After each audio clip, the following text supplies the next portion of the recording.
आज का सुसंस्कार समय किसी का इंतजार नहीं करता है।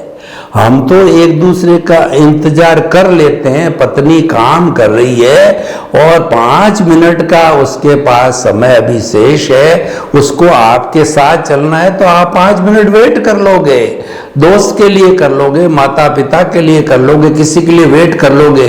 लेकिन समय किसी का इंतजार नहीं करता है। कभी करता है क्या? 12:10 हो गए तो 12 बज गए तो उसके बाद 1 मिनट होते ही 1, 2 और 10 हो जाता। वो हमारा घड़ी को हम कहें कि तुम मेरे लिए रुक जाओ तो घड़ी कभी भी रुकती नहीं है। इसीलिए कहा गया है कि समय को सामने से पकड़ो। सामने से पकड़ने का अर्थ क्या है? समय का सदुपयोग करो।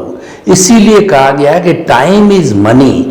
जो हमारा रियल जो जड़ रूपी धन है वो धन नहीं है, समय धन है। आप मुझे बताइए कि आपके 40 साल 45 साल के हो गए और फिर आप चिंतन करो कि मुझे शादी करनी है, तो क्या वो शादी की उम्र है क्या?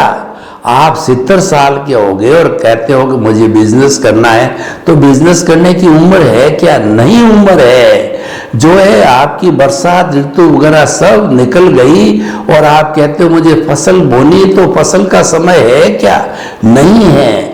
इसीलिए हर काम समय पे करना चाहिए। आपको समय की रफ्तार से चलना पड़ेगा, समय आपकी रफ्तार से नहीं चलता है। और ऐसा भी कहा गया है कि जो आदमी का भाग्य है वो एक निश्चित समय पर जब उसका भाग्योदय होता है तब जो है वो नॉक करता है, दरवाजा खटखटाता है।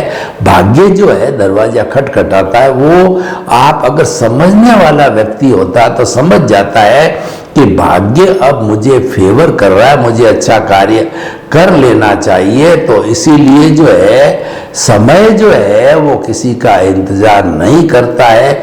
गफलत में नहीं रहना कि जब चाहूंगा जब कर लूंगा, ऐसा नहीं हो सकता है। क्या आपकी गारंटी है कि जो आपने सोच रखा है कि मैं 60 साल का होऊंगा तब जाकर के ये काम करूं, 60 साल आपको आएंगे या नहीं आएंगे, क्या पता।